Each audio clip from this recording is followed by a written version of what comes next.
नमस्कार मित्रों, कक्षा 12 हिंदी गद्य पाठ 6 घर से आज हम ये वीडियो की शुरुआत कर रहे हैं। मित्रों, आज ये घर निबंध का पहला वीडियो करने के लिए जा रहे हैं। जितना हो सकेगा इतना इस वीडियो में, और दूसरा पार्ट हम दूसरे वीडियो में लेंगे। आप इस घर कहानी या निबंध, कहानी नहीं निबंध है, निबंध पढ़ने के लिए बैठे तब किताब आपके पास रखना और पढ़ते रहना। और जो मैं बोर्ड में इसके विभिन्न पहलुओं की लिखकर जानकारी दी है वो भी देखता रहूंगा, और इस प्रकार हम मित्रों ये पढ़ते रहेंगे। बहुत ही सुंदर निबंध है हमारे सामने। घर, जो शब्द हमारे लिए बिल्कुल परिचित है। घर यानी कि मकान, अंग्रेजी में हाउस कहते हैं या होम कहते हैं, निवास कहते हैं, सदन कहते हैं, भवन कहते हैं, भुवन कहते हैं, वो घर। और जिसके निबंधकार है भोलाभाई पटेल। भोलाभाई पटेल एक जीनियस लेखक है, साहित्यकार रह चुके हैं। महसाणा जिला के, हमारे ही जिले के सोजा गांव के बिल्कुल निवासी है। प्रारंभिक काल से पढ़ाई में बिल्कुल होनहार थे, तेजस्वी थे, होशियार थे, और पढ़ाई सोजा गांव में ही उन्होंने की। और फिर वहां से उच्च अभ्यास के लिए आगे गए। अंत में उन्होंने गुजरात विद्यापीठ के अंदर हिंदी के प्राध्यापक के रूप में भी, लेक्चरर के रूप में, रीडर के रूप में, प्रोफेसर के रूप में सेवा प्रदान की। निवृत्त हुए और साहित्य की सेवा करते रहे। बहुत ही तजज्ञ भी हम उसको मान सकते हैं। एक और से हमारे विद्या देने वाले गुरु भी रहे हैं, और उनका ये पाठ है घर। बहुत ही सुंदर है, एक प्रेरणात्मक पाठ है, वह पढ़ने के लिए जा रहे हैं। पहला एक परिचय उनका लिया। हिंदी में उन्होंने लेखन कार्य में आवास वर्णन भी बहुत किए हैं। उनको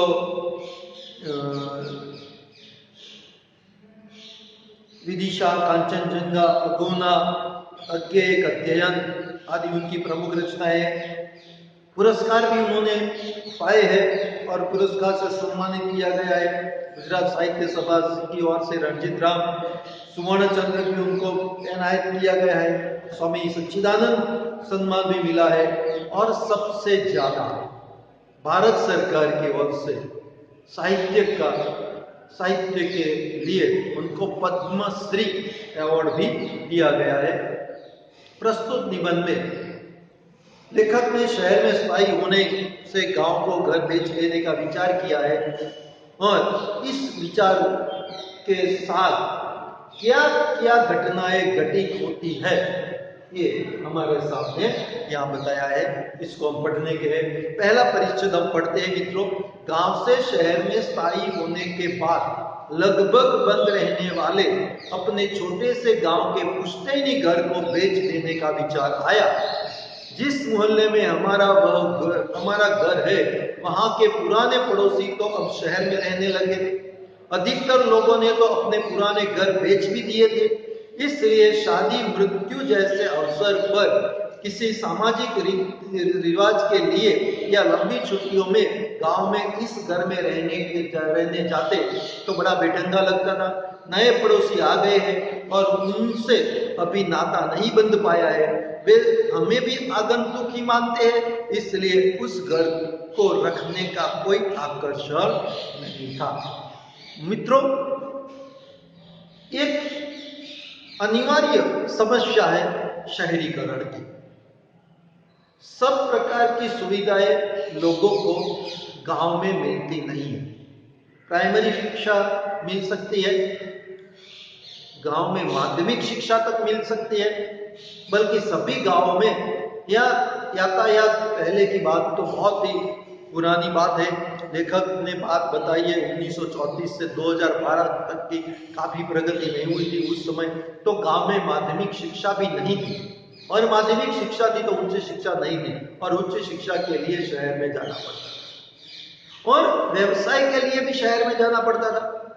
और ऐसे परिस्थिति के अंदर गांव में लोग जो घर में रहते थे, वह घर में अलावा उनको शहर में एक और घर बनाना पड़ता था, बना लेते, और शहर में उनका जीवन बस जाता। फिर एक शहर का आकर्षण भी रहता है कि ज्यादातर शहर में रहने के बाद लोग गांव में कम आते हैं तो या तो छुट्टियों में आते हैं, अरे आने की बहुत ही इच्छा हो, फिर भी व्यवसाय के कारण, नौकरी के कारण, धंधा रोजगार के कारण वह नहीं आ सकते हैं।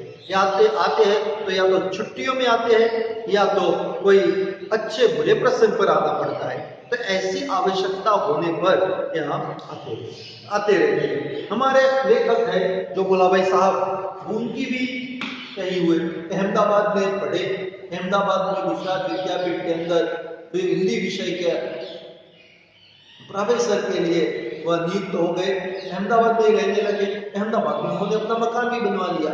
तो अब उनको सोचा गांव में आना कब पड़े, तो या तो छुट्टियों में कोई दिन, या तो कोई अच्छे बुरे प्रसंग, सामाजिक प्रसंग, इसके सिवा आने का उनका बंद हो गया। उनका नहीं, उनके सभी भाई बहन तो गांव में शहर में स्थायी हो गए। व्यवसाय के कारण हर किसी को शहर में स्थायी बनना पड़ता है, स्थायी रहना पड़ता है। और हर रोज जो गांव में रहना है तो अच्छा है, एक घर बनवा ले तो वहां घर बना देते हैं और वहां स्थायी हो जाते हैं। अब जब वह गांव वहां शहर में स्थायी हो गए तो गांव में उससे ही घर बिल्कुल पड़ा रहता है। जो घर बिल्कुल उपयोग में नहीं आता, कोई रहने के लिए नहीं जाता, तो घर धीरे धीरे जर्जरित होता रहता है। और उनका जो पुश्तैनी घर है वह अब कोई रहने के लिए वहां नहीं जा रहा है, तो चलो उसको बेच डालें। ऐसा बेच देने का विचार लेखक को और उनके परिवार के सभी सदस्यों को, भाई को, माताजी को, सबको आ गया। घर बेचने का एक कारण यह भी था कि पुराने पड़ोसी भी अब शहरवासी बन गए। उस जो मोहल्ले में या शेरी में या जिस जगह पर उनका घर था, उस घर के आसपास वाले सभी लोग अब शहरवासी बन गए। वो भी अपने गांव का घर बेच कर शहर में स्थायी हो गए, शहर में रहते हैं। और पुराने पड़ोसियों ने अपना घर बेच दिया तो उनको वहां जाने का कम हो गया। घर या गांव में जाने का कारण एक ही रहता, कोई अच्छा प्रसंग हो, कोई बुरा प्रसंग हो, केवल सामाजिक कारण हो तो ही वह गांव जाते थे, या तो छुट्टियों में गांव जाने का बनता, दीपावली की छुट्टियां हो या तो गर्मी की छुट्टियां हो तो वो जाना पड़ता, वरना नहीं जाते थे। अब वहां जाते तो कैसा महसूस होता, क्या लगता, इसकी बात बता दें तो वहां जाते तो उनको बहुत बड़ा बेढंगा लगता, क्योंकि उनके पास में जितने भी घर थे, सामने जितने भी घर थे, इर्द गिर्द जितने घर थे, वे सब के सब लोग घर बेच कर शहर में चले गए।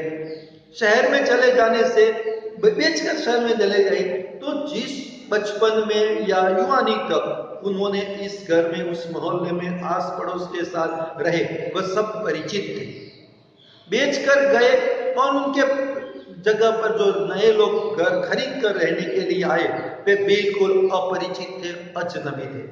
और अजनबी थे तो जब वहां जाते तो कहते कि उनको बड़ा बेढंगा लगता, नहीं जचता, नहीं रुचता, कोई उनको पहचानने वाला नहीं था, कोई परिचित नहीं था, कोई जान पहचान न होने के कारण जब उनको वहां जाना पड़ता ना तो बहुत ही बड़ा बेढंगा लगता। और आस पड़ोस वाले उनको देखकर, ये उनका घर है, ये उनका गांव है, ये वहां यहीं के रहवासी है, यहाँ के निवासी है, ऐसा न मानकर केवल आगंतुक ही है ऐसा मानते थे। कोई अपरिचित है, आगंतुक, नवीन आने वाला, ऐसा ही मानते। उनके प्रति, भोलाबाई साहब के परिवार के प्रति कोई प्रकार की दिलचस्पी आस पड़ोस वालों के चेहरे पर, आंखों में देखने को नहीं मिलती थी। और इन सारे कारणों से लेखक तो यार उनके परिवार के सभी सदस्यों को, भाई बंधुओं को इस घर पर कोई आकर्षण नहीं रहा। लेखक ने ये घर बेच देने का क्यों सोचा या बेच देने का क्यों विचार किया, तो ये पहला प्रतिभा ये हमें इस प्रश्न का उत्तर देता है। दूसरी बात है जो मैंने आगे थोड़ी चर्चा की, उसका है कि घर हमेशा बंद रहता है। 12 महीने में 1 महीने के लिए भी घर खुलता नहीं, और घर बंद रहने से कारण जर्जरित हो गया है। जो दूसरा परिच्छेद है वह भी पढ़ ले कि बंद रहने के कारण पुराना घर जर्जरित हो रहा था। चौमासे में अधिक बरसात पड़ने पर टीन में के छप्पर से पानी अंदर आता था, जिससे घर की एक मुख्य दीवार में दरार पड़ गई थी। खुले दालान और आंगन में कूड़े के ढेर लग जाते, इसलिए बूढ़ी माँ की अनुमति लेकर घर बेचने का विचार पक्का किया। योग्य ग्राहक मिले तो एक गांव में रहने वाला व्यवहार कुशल मित्र से बेचने की सिफारिश करके हम शहर चले आए। फिर एक दिन ऑफर आया भी सही। ऑफर ठीक था और करने वाला व्यक्ति अच्छा और भरोसेमंद था, इसलिए अब देर करने या आनाकानी करने का प्रश्न ही नहीं था। तो पूरे 12 महीने में 1 महीना भी वह घर खुलता नहीं था और बंद रहने से जर्जरित हो गया था। उस पर टीन के छप्पर पर टीन के पत्रे डाले हुए थे, वह जगह जगह पर भी कुछ टूट गए थे। तो चौमासे की ऋतु में, वर्षा की ऋतु में, बरसात जब आती तब पानी अंदर आता। एक जो घर की दीवार थी, मेन दीवार, इसमें दरार पड़ गई थी, मतलब कि जर्जरित काफी मात्रा में हो गया था। कब गिर पड़े, गिर पड़े ऐसा नहीं था, मगर इतना अच्छा भी नहीं था। जो घर के आगे दालान था और आंगन था, वहां कोई रहते नहीं थे, और वहां कोई रहते नहीं थे तो आस पड़ोस वाले सभी लोग उस आंगन में कूड़े का ढेर कर देते। कोई नहीं रहता था, कोई कहने वाला नहीं था। हम रहते तो अपना आंगन हर रोज झाड़ू मार के साफ करते, कूड़ा होता तो बाहर फेंक देते, मगर यहाँ उनके घर के आगे बहुत ही सारा कूड़ा कचरा वहां इकट्ठा कर किया था। तो लेखक ने और उन्होंने भाइयों ने उनकी माताजी की परमिशन लेकर सोचा कि यह घर अब बेचना है। जीर्ण शीर्ण हो गया है, कोई रहना आता नहीं है, कोई रहने आने वाला नहीं है, आस पड़ोस वाले कोई पहचान वाले नहीं है। और ऐसी सारी की सारी विधाओं को देखकर, सारी की सारी पहलुओं को सोचकर लेखक ने बेचने का विचार कर दिया। और उनको जो जान पहचान वाला कोई भाई था उस गांव में, उनको कहा कि हमें ये घर अब बेच देना है।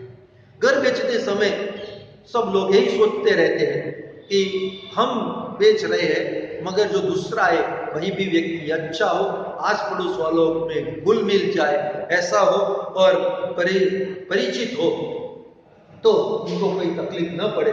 तो उनको एक ऑफर मिली इससे। वो व्यक्ति बिल्कुल पसंद था, भरोसेमंद था और विश्वासु था। इस मकान उस भाई को बेच दे तो कोई तकलीफ नहीं, ऐसा उन्होंने सोच लिया। तो बिल्कुल भरोसेमंद था, और अब जो व्यक्ति अच्छा था, भरोसेमंद था, शायद घर की कीमत भी उनको पसंद आ गई होगी। जितने में वह बेचना चाहते थे इतने रुपये भी उनको मिल गए होंगे। तो उन्होंने एक घर बेचने में आनाकानी करने का सवाल ही नहीं था, आनाकानी करने की जरूरत ही नहीं थी। तो उन्होंने यह घर बेचने का निश्चय कर दिया। मतलब कि सोचो कि घर बेच ही दिया। हाँ, बेचने का सौदा हो गया, बातचीत मुंह से हो गई, लेकिन घर का कब्जा उनको दिया नहीं है। हालांकि घर उनके पास है मगर बेचने का तय हो गया, बेच भी डाला, ऐसा भी होता है।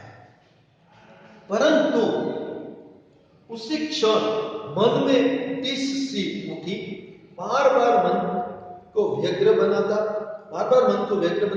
विचार आने लगा कि पुश्तैनी घर क्यों बेचा जाए। 3-4 पीढ़ियों से चले आते मिट्टी के कमरे के स्थान पर मेरे पिता ने ईंट का पक्का घर बनवाया था। कहना चाहिए कि घर के सभी सदस्यों ने स्वयं मजदूरी करके घर बनाया था। पिताजी इसके लिए अपनी बैलगाड़ी में ईंटें लाए थे। चिनाई के लिए, गारा बनाने के लिए गांव के आंबा तालाब की चिकनी मिट्टी स्वयं खोद कर लाए थे। मेरी माँ ने शहतीर तक गारे के तसले चढ़ाए थे। फिर शहर में अपने लड़कों के जब नए मकान बनने लगे तब उनके मकान वेतनभोगी सुपरवाइजरों के देखरेख में मजदूरों द्वारा बनते देखकर मन में थोड़ा खुश होते हुए माँ पिताजी अनेक बार उनके घर को कैसे स्वयं मेहनत करके बनाया था उसकी बात करते करते भावुक हो जाते थे। ये बहुत ही मुश्किल परिस्थिति है। इसमें 2 मार्क्स का एक प्रश्न पूछा जाता है मित्रों, गांव का घर कैसे बनाया था? लेखक के पिताजी ने गांव का घर कैसे बनाया था? मित्रों, आज जो घर बनता है और पहले घर बनते थे इसमें काफी अंतर है, काफी डिफरेंस है। मन में टिस सी एक कसक पैदा हो गई, दुख हुआ, ये घर बेचना क्यों? जो चीज अपनी होती है, पुरानी हो जाती है, फिर इस चीज के साथ एक हमें नया लगाव पैदा होता है। चाहे घर हो, चाहे हम पेन उपयोग करते हो, पुरानी किताब हो, पुरानी किसी ने कोई दी हुई भेंट हो, जो चीज ओल्ड इज गोल्ड, तो पुराना होता है, उससे कुछ मन में ज्यादा लगाव, प्रेम, एक भावना रहती है, भावना जुड़ जाती है। तो मन में टिस सी उठी कि घर बेचे, क्यों बेचना है? क्योंकि पहले लेखक का जो घर था उनके पिताजी रहते थे, पिताजी के आगे उनके पिताजी मतलब 3-4 पीढ़ियों से यह घर केवल मिट्टी का था, मिट्टी या ऊपर छत लगाया गया था, जो भी घास फूस का लगाया हो या टीन के पत्रे डाल दिए गए, मगर मिट्टी का था। तो 3-4 पीढ़ियों से ये देख रहे थे घर मिट्टी का था और मिट्टी से ईंटों का घर बनाने का विचार लेखक के पिताजी ने किया कि मिट्टी की जगह, मिट्टी क्या होता है मित्रों, बारिश में मिट्टी, जब बारिश आज कम आती है, पहले तो बहुत ज्यादा बारिश रहती थी, तो मिट्टी के घर धीरे धीरे मिट्टी बारिश के वजह से नीचे उतर जाते और घर पूरा का पूरा गिर जाता, घर बैठ भी जाता। तो मिट्टी की जगह पर इस घर को ईंटों से घर बनाना चाहा, स्वयं मजदूरी की। पूरे इस घर को बनाने के लिए पिताजी ने, माताजी ने, सभी परिवारजनों ने स्वयं मजदूरी करके घर बनाया। पहले मित्रों लोगों के पास पैसे कम थे या तो थे ही नहीं, और ऐसा घर बनाना हो या खेत में कोई काम करना हो तो आस पड़ोस वालों लोगों से मेहनत नहीं कह सकते, मगर उसको बुलाकर उनका सहयोग लेकर काम करते थे। एक घर बनाना हो तो पूरा घर बनाने में लग जाता, खेत में कोई काम करना हो तो पूरा घर खेत में लग जाता, चाहे बोना काम हो या कुछ और काम हो। तो ऐसे प्रकार घर के सभी सदस्यों ने स्वयं मजदूरी करके घर बनाया था। उनके पिताजी जो किसान थे, बैलगाड़ी रखते थे और उनके पिताजी बैलगाड़ी से अपने हाथों से ईंटें लाते थे, ईंटें लाए थे और ईंटें लाकर उस ईंटों पर गया था। अब ईंटों, उस समय सीमेंट नहीं था मित्रों, तो चिकनी माटी के चिनाई करने के लिए उसको ईंट पर ईंट रखकर दीवार बनाने के लिए, जिसको हम आज चणतर कहते हैं। तो चिनाई बनाने के लिए गारा की जरूरत पड़ती है। तो उस गारा जो सीमेंट और रेती और पानी मिलाकर बनाते हैं, ईंटें रखते हैं, उस पर वो सीमेंट का घोल मिलाते हैं, फिर उस पर ईंट रखते थे। तो पहले क्या करते थे, ईंटें रखते थे, फिर ऐसी चिकनी मिट्टी लाते थे, चिकनी मिट्टी को बहुत ही पानी से दबाकर और पैरों से गोंद कर उसको बहुत ही अच्छी, फिर उस पर एक ईंटों का लाइन बना देते, फिर उस पर ये रख देने की और ये करते थे। तो कांबा तालाब में बहुत ही चिकनी माटी होती थी। तो उस आंबा तालाब से उस घर की चिनाई के लिए और लाते थे आंबा तालाब से। तो एक मार्क्स का प्रश्न भी पूछा जाता है, 2 मार्क्स का भी पूछा जाता है, घर कैसे बना था। 1 मार्क्स का चिनाई के लिए मिट्टी कहां से लाते थे। तो चिनाई के लिए मिट्टी आंबा तालाब से लाते थे। और उस मकान के सबसे ऊपर जो टीन के पतरे लगाने के लिए यू आकार बनाते हैं, ऊपर तक, शहदी तक, सबसे ऊपर तक, जिसको हम गुजराती में मोब कहते हैं, वहां तक उनकी माता जी ने तसले चढ़ाई थी। मतलब कि उस माता जी ने वहां चढ़ाने के लिए तसले चढ़ाई थी। मतलब कि टोकर में मिट्टी वो गारा लेकर ऊपर तक वो पिताजी को दे आती थी। मतलब इतनी सारी मजदूरी उन्होंने और तसले चढ़ाई थी। शहर में अनेक मकान बनाए, मगर अब क्या बनते हैं, बहुत ही सुंदर बताया कि वेतनभोगी लोग आज कमाने लगे, पैसा आता है, उनको पास मकान बनाने का वक्त नहीं रहता, इसीलिए वह कोई कॉन्ट्रैक्टर को या सुपरवाइजर को नियुक्त कर देते हैं, प्लान नक्की कर देते हैं और प्लान और सुपरवाइजर के साथ बातचीत होकर बैठक करके मकान पैसे दे देते हैं और मकान कर देते हैं। जब समय मिलता है तब देखने के लिए जाते हैं। तो लेखक श्री भोलाबाई ने, उनके भाइयों ने गांव में शहर चले गए, तो वहां जाकर उन्होंने मकान बनाए। पर इस मकान में उन्होंने किसी ने भी मजदूरी नहीं की, कोई निगरानी नहीं रखी। निगरानी रखने के लिए भी सुपरवाइजर था।